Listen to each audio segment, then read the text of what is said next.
I paid $1,400 to bring my family to my graduation. They went to Hawaii instead. Dad texted, "Your little graduation wasn't worth the flight." I replied, "Then stay where you chose to be." 3 hours later, Mom started calling nonstop. But by then, their perfect trip had already started falling apart. Hey everyone, before we jump into today's video, I need your help. We've noticed the channel is losing some traction, and subscribing is one of the best ways you can support us. It's quick, and it helps us keep bringing you awesome content. Your support means the world. Let's keep this channel growing together. Thanks so much. Now, let's start the video. My name is Nora Calloway. I am 31 years old. And on the morning my father sent that text, I had just completed 3 years of fellowship in cardiothoracic surgical coordination at Oregon Health and Science University in Portland, Oregon. I had worked 80-hour weeks for 3 years. I had learned to read a CT scan the way most people read a text message. I had watched a surgical team save a 52-year-old woman's heart on a Tuesday in November, and had been the person who coordinated the 3 departments that made it possible. I was not a surgeon. My father had been reminding me of this since 2021. He had a way of saying surgical coordinator that made it sound like a parking attendant with extra steps. He had not said it in front of me since Christmas of 2022, when I had stopped going home for Christmas. He had found other ways to say it since then.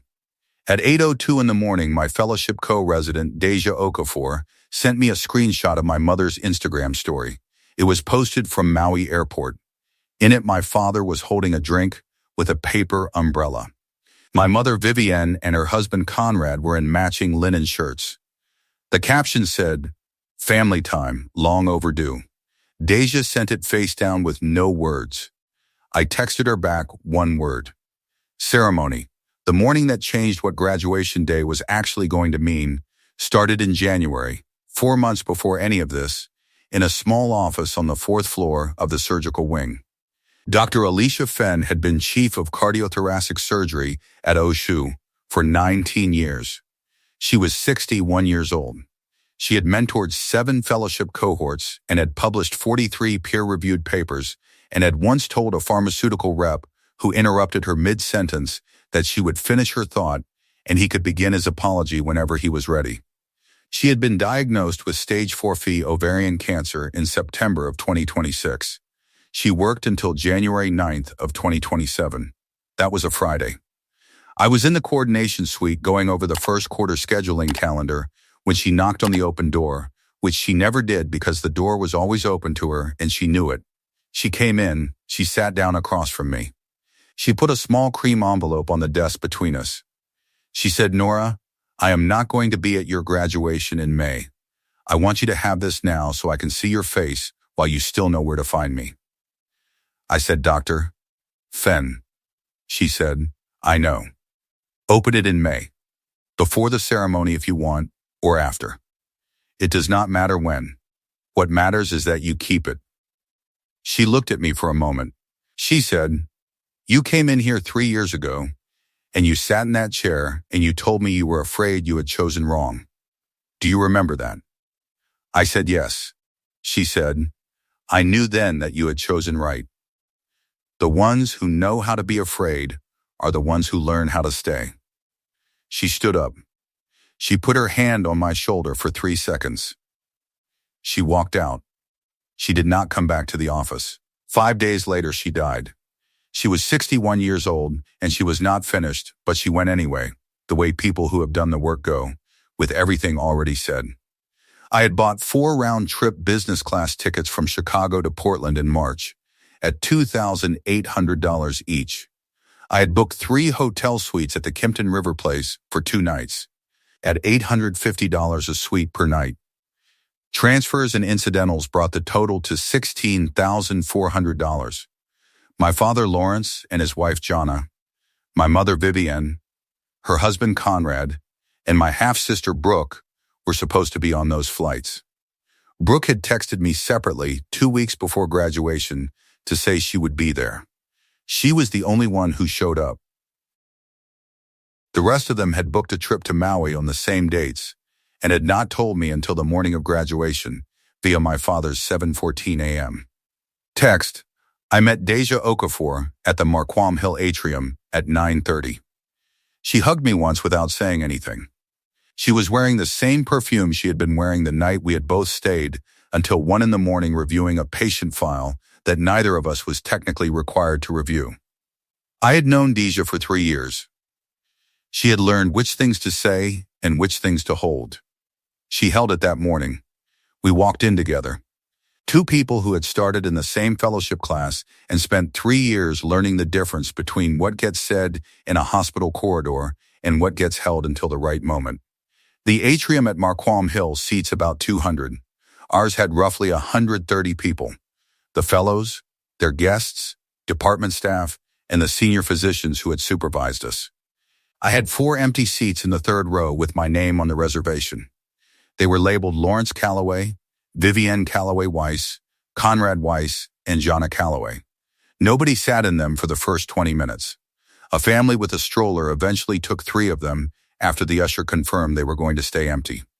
The 4th remained empty the whole ceremony with the name card folded on the seat. At 10:03, Dr. Marcus Webb, Chief of Surgery and Department Head, gave his remarks. He mentioned Dr. Fenn by name 3 times. He did not cry, but his voice changed when he said her name the 3rd time, and the room went still the way it goes still when it understands that the person being named cannot hear themselves being named. At 10:41, they called my name. I walked across the stage. My heels made a sound on the floor I could hear because the room had quieted for each name. Doctor?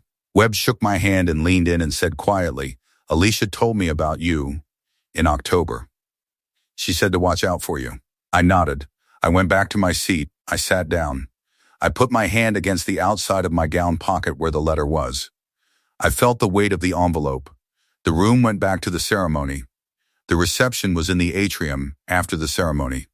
The catering tables were along the east wall and the open bar along the north wall, and the department banner hung between the 2 windows that looked out over the Willamette.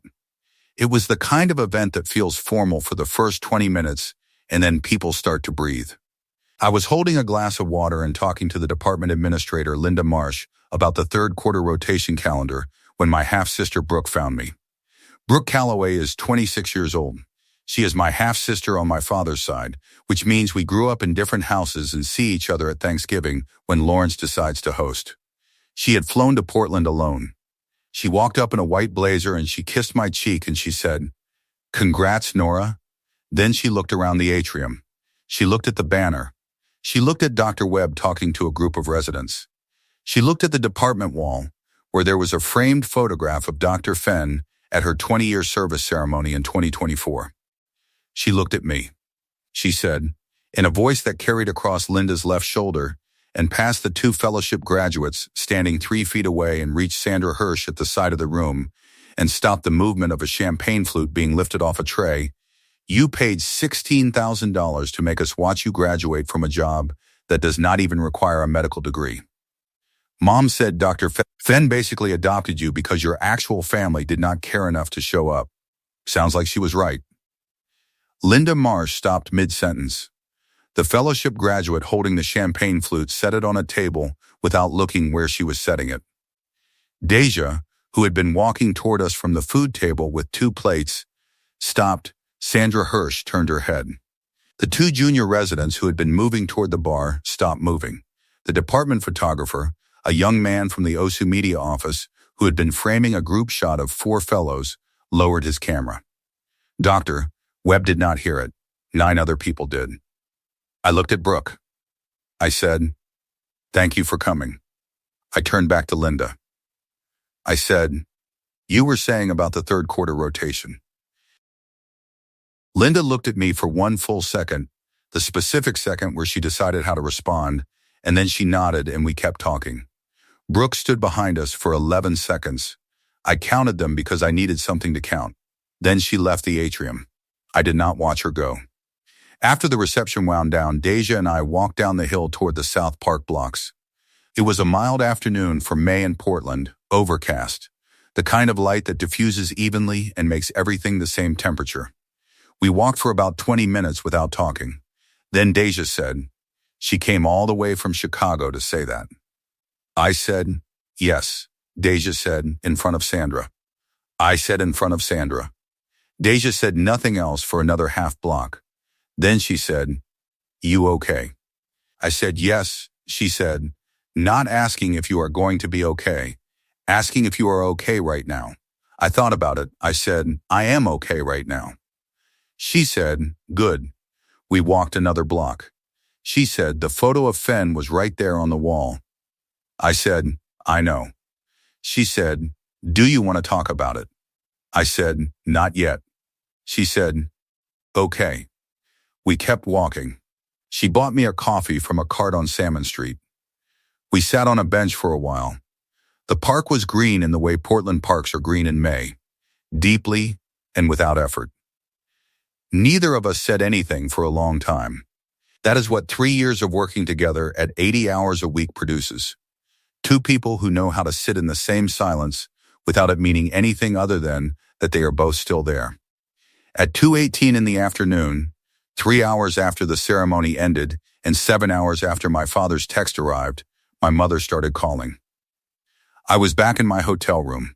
I had changed out of the gown. The cream envelope was on the desk. I watched my phone light up 5 times with her name. The 6th call I answered. My mother said, Nora, your father needs to talk to you. I said, about what? She said, he is very stressed. The spa called him this morning. There is a letter about a loan and your name is in it. He said it must be a clerical error. I said, when was the loan taken out? She paused. She said, in 2021. It was for the business. He said, you co-signed. I said, I did not co-sign anything in 2021, Mom. She went quiet for 4 seconds. Then she said, it says your signature is on it. I said, I know what it says. She went quiet again. I could hear her breathing change, shorter than held. Then she said, are you sure? Are you absolutely sure you did not sign something? I said, Mom, I am a surgical coordinator. My signature authorizes procedures. I know when I have signed something. She was quiet for a longer time. I heard her set something down on a hard surface. She said, in a voice much smaller than the one she had been using, how long have you known?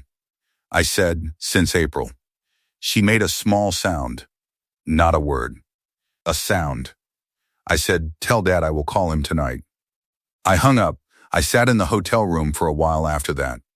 The room faced south toward the Willamette, and I could see the river through the window and the bridges, the Hawthorne and the Marquam.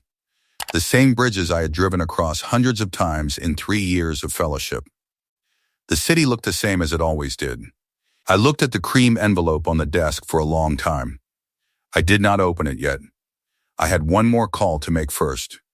What happened in October of 2021 is the reason all of this eventually collapsed. I was in my first year of fellowship, sleeping 6 hours a night, eating hospital food, and had not been home to Chicago in 9 months. My father called me on a Wednesday evening and said he needed me to review a document for a business loan. He said he just needed me to check a number. He emailed me a single page at 11 p.m. I looked at it for 30 seconds. The number looked right. I said so. I went back to the patient file I had open on my second monitor. I did not know he had kept a copy of the graduate loan application I had partially filled out the previous year with his help, an application that carried my social security number, my home address, my income verification, and my signature block. I did not know he had used those documents to submit my signature as a co-guarantor on a $340,000 spa loan for Callaway Medical Supply, LLC.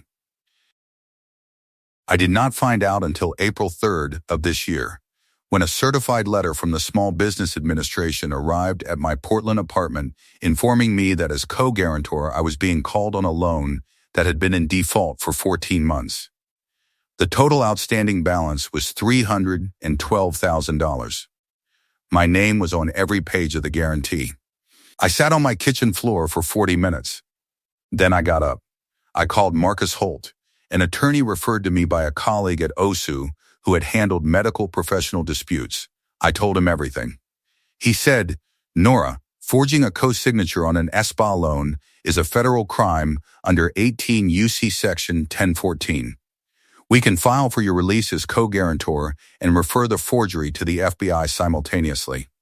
But first, does your father know that you know? I said, no, he does not. Marcus said, good. Keep it that way until you tell me to proceed. I said, I will tell you after my graduation. He said, understood. Keep the original letters somewhere safe. I photographed every page. I sent them to Marcus. I put the original in a folder in my filing cabinet. Then I went back to my fellowship. I went to work. I went to 60-hour weeks and 12-hour days and monthly check-ins with Marcus, where he would say nothing new and I would say understood and hang up. My father texted me twice about graduation during those 7 weeks, once to confirm the flights were booked and once to ask about the hotel. I replied to both the way I reply to scheduling confirmations. Short, accurate, no temperature. He had no reason to think anything had changed. He was wrong about that, but he did not know it yet. And I had had exactly 7 weeks left to make sure every document was in order before he found out. This is family secret tales where the quiet ones do the math before they open their mouth. At 9:44 that Saturday night, from my hotel room, with a cream envelope on the desk beside me, I called my father. He answered on the first ring. He had been waiting all day. I could hear the Hawaii background behind him, the low sound of a ceiling fan, something ice-related, a television in another room someone had muted. He said, Nora. Thank God. Your mother said you were upset. I want to explain the spa letter. There was a mix-up with my accountant on the original application, and somehow your name ended up being listed in a field it should not have been in. It is a clerical error. My attorney is already correcting it. You do not need to do anything, and I am so sorry you had to receive that letter. I said, Lawrence. He went quiet. He knew I had never called him Lawrence. In 31 years, I had never once called my father by his first name. He went quiet the way a room goes quiet when a door that was supposed to be locked is found open. I said, the signature on that loan is mine, Dad, except I never signed it. 4 seconds of silence. Then I heard him breathe out, not a sigh. The sound a person makes when their chest has been holding something and can no longer hold it. I heard him move, a shift in the background, the ceiling fan changing speed or him walking to another part of the room. His voice when he spoke again was lower, slower, and he was choosing each word the way you choose your steps on ice. He said, Nora, that is not what happened. I need you to let me explain exactly how the paperwork was processed. There was an error in the way my accountant submitted the forms, and your information was included in a field where it should not have been. Your signature was not added intentionally. This is a paperwork error, and I am working to correct it. Please do not do anything until I have had a chance to correct it. I am asking you to give me time. I said.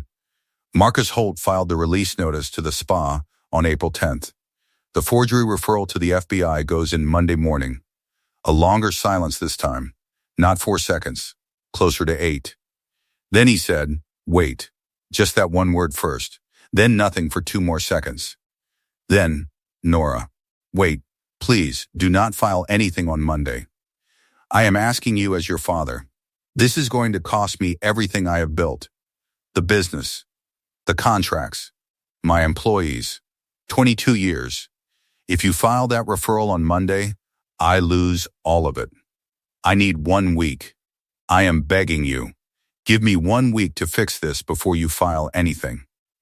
I said, I paid $16,400 for your flight, your hotel. Your seats in the room where Dr. Fenn's colleagues gave me her award this morning. You went to Hawaii. Think about which of those 2 decisions is actually irreversible. He said nothing for 3 seconds. Then he said, Nora, please, I am your father. His voice had changed again. It was thinner now, not angry. The voice of a man who has run through his options in real time and found the door at the end of each one closed. I said, good night, Dad. I hung up. I sat on the hotel bed. The ceiling fan was not running in my room. The room was quiet. I did not turn on the television.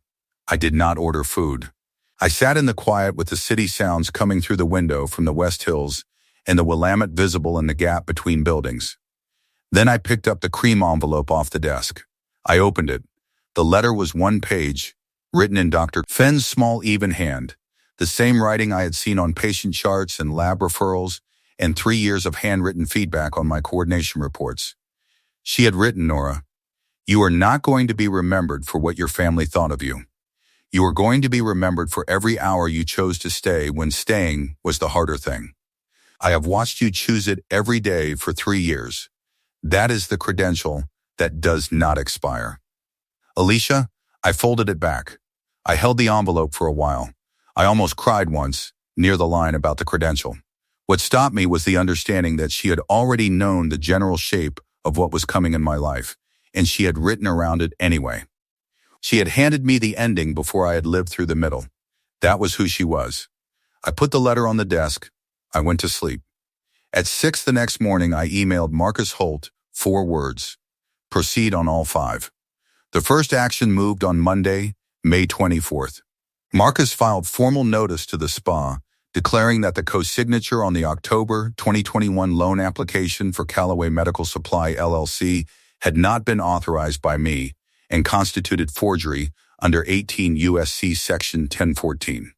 The notice simultaneously filed a civil action against Lawrence Callaway personally for fraudulent inducement and requested my formal release as co-guarantor. Marcus called me at 8:42 in the morning to confirm the filings were in. He said done. SPA response takes 3 to 10 business days. Do you want the vendor flag to go in today? I said today. On Tuesday, May 25th, I sent a 2-paragraph email to OSU's Supply Chain Compliance Office flagging a potential conflict of interest in the hospital's vendor relationship with Callaway Medical Supply, noting that the vendor's principal was a family member and that a federal inquiry had been initiated. I copied Marcus on the email with his contact information as the attorney of record. Supply Chain Compliance opened a vendor audit the same afternoon. Callaway Medical Supply's net 60 payment terms were frozen pending review. Lawrence received the freeze notification from the hospital's accounts payable department on Wednesday at 3:17 p.m. His accounts receivable cycle had been running on those net 60 terms for 7 years. Every payroll cycle, every equipment order, every vendor obligation he had fronted had been timed against those payments landing in 60 days. Without them, he had roughly 90 days of cash before he could not meet payroll. He called Marcus's office twice that Wednesday afternoon. Marcus did not return either call. On Thursday, May 27th, I sent a 1-paragraph note to the supply chain coordinator at Providence Health Oregon, the second largest hospital system in Portland and Lawrence's other primary Oregon contract, informing her that OSU had initiated a vendor review of Callaway Medical Supply and that the principal of the business was the subject of a pending federal inquiry. I did not ask her to do anything. I gave her the information and let her institution's compliance obligations work from there. Her compliance officer called Marcus the following morning. By Friday afternoon, the Providence contract was under internal review.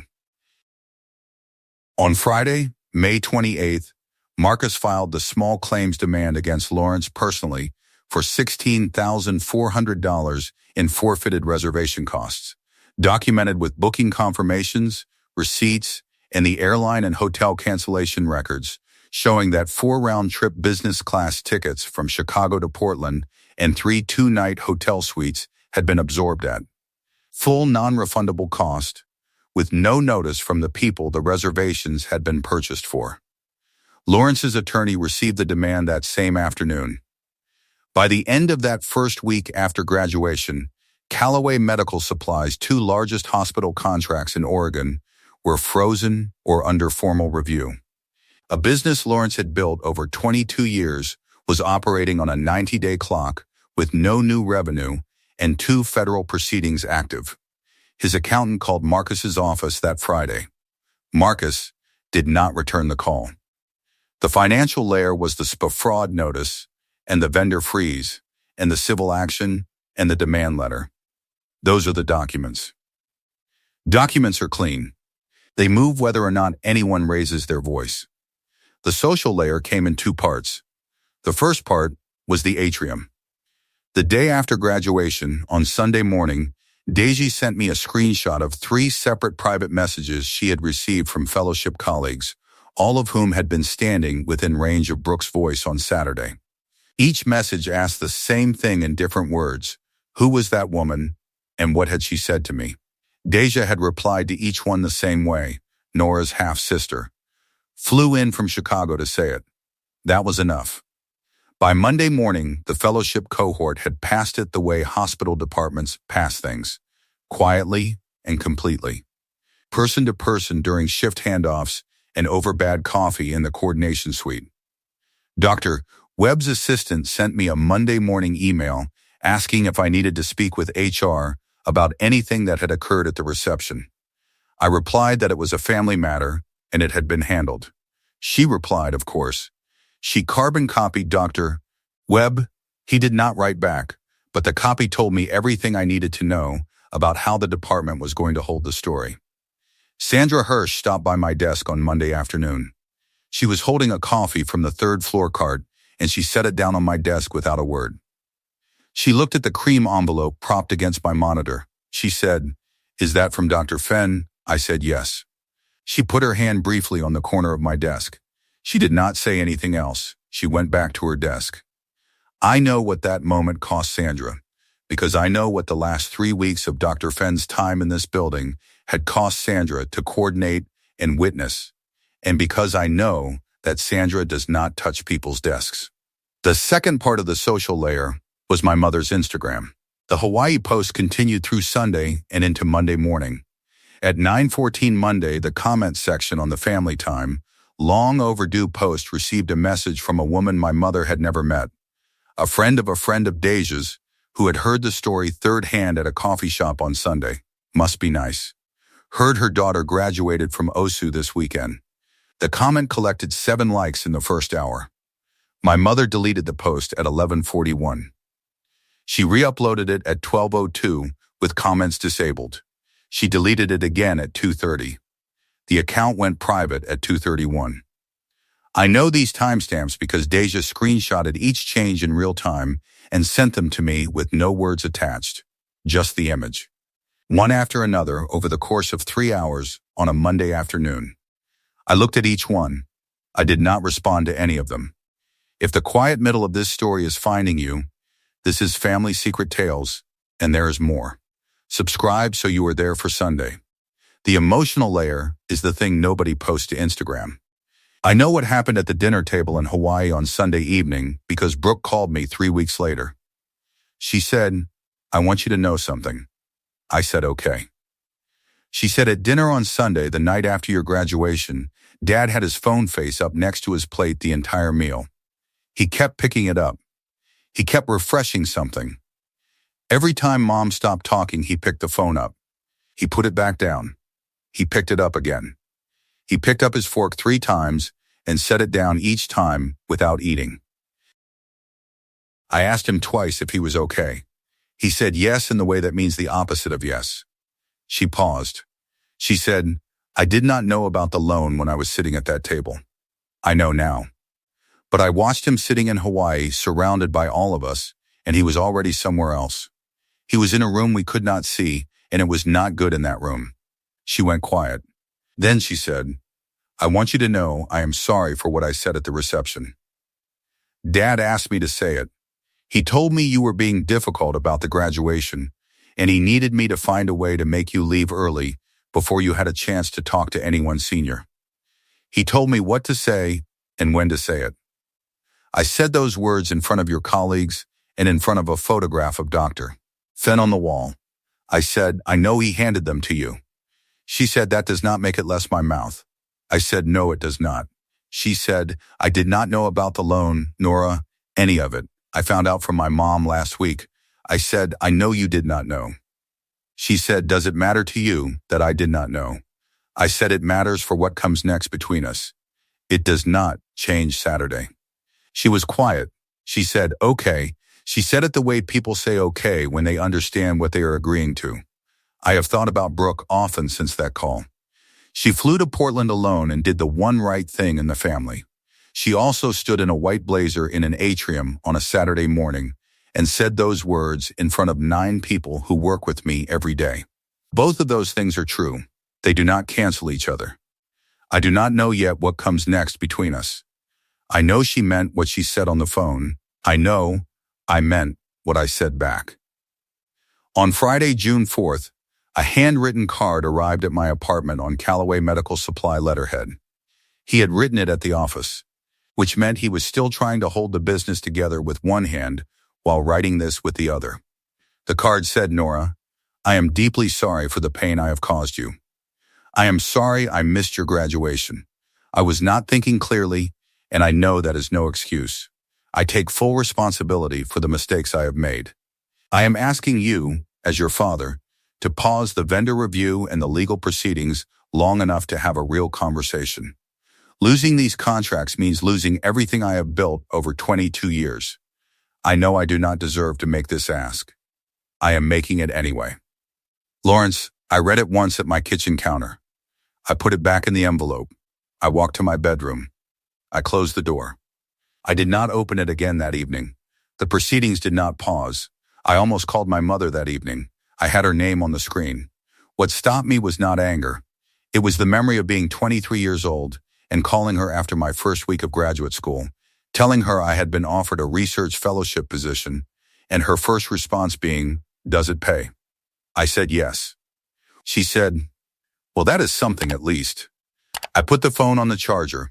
I made dinner and ate it at the counter next to the 2 envelopes. I almost drove to the airport in the second week of June and booked a flight to Chicago to sit across from my father at a table and look at him.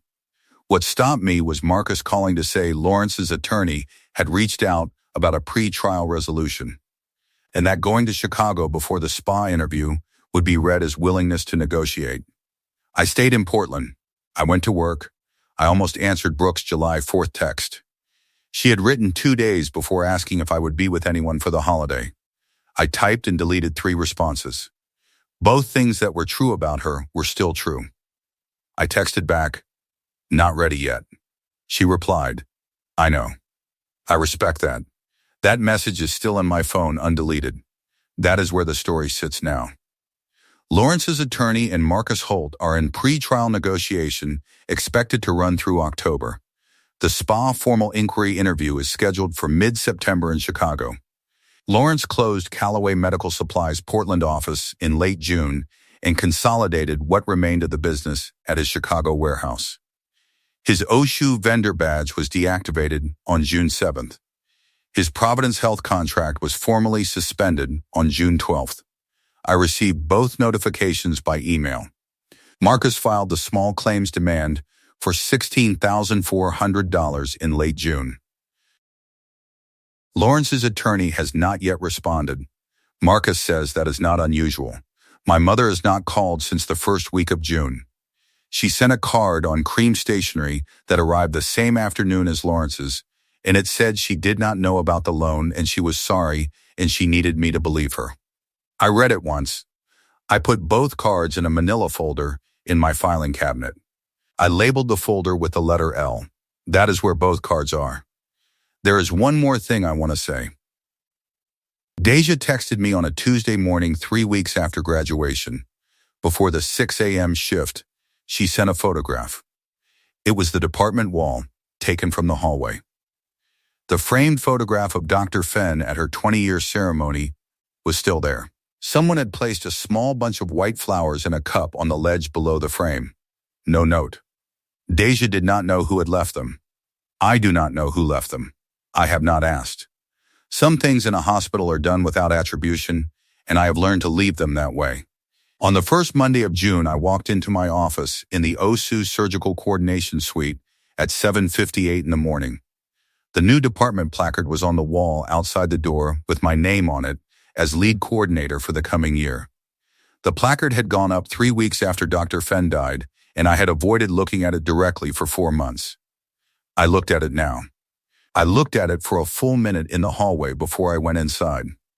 Then I went inside. Dr. Fenn's letter was on my desk. open and flat, the crease smoothed down with my thumb. The cream stationery caught the morning light through the Marquam Hill windows and held it. Her handwriting was clear and even and unhurried, the way she wrote everything, the way she had always written, as if she had more time than she actually had. I sat down. I put my hand flat on the page for 1 second. Then, I pulled up the July surgical calendar.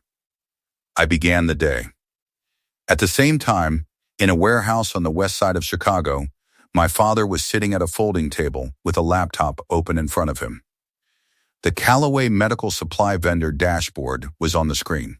The OSU badge in his client panel was grayed out under the heading Active Clients, the text below it reading, Vendor Access Suspended Pending Compliance Review. The Providence badge beside it read, Contract Under Review. On the corner of the folding table next to the laptop was the handwritten card he had sent me on Callaway Medical Supply letterhead 2 weeks earlier. I had put the card in a folder and filed it. He had kept his copy of the draft. He had 2 remaining accounts, both small, both in the Midwest, neither of them enough to run a 22-year-old business on. He was not typing. He was not on the phone. He was just looking at the screen in the way a person looks at something that used to be bigger than it is now. Family Secret Tales carries the quiet ones through to the other side. Subscribe if this one reached you. There is another one coming Sunday.